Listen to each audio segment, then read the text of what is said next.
ناظرین، آپ کو اپڈیٹ کریں، محکمہ موسمیات نے مونسون بارشوں کے نئے سلسلے کی پیشگوئی کر دی، جس کے تحت آج شام سے 17 جولائی کے دوران ملک کے بیشتر علاقوں میں بادل برسیں گے۔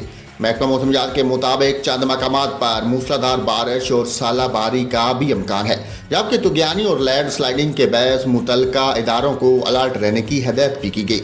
محکمہ موسمیات کے مطابق بحیرہ عرب سے مونسون ہوائیں 12 جولائی کی رات سے ملک میں داخل ہوں گی، جو بلائی اور وسطی علاقوں پر اثر انداز ہوں گی۔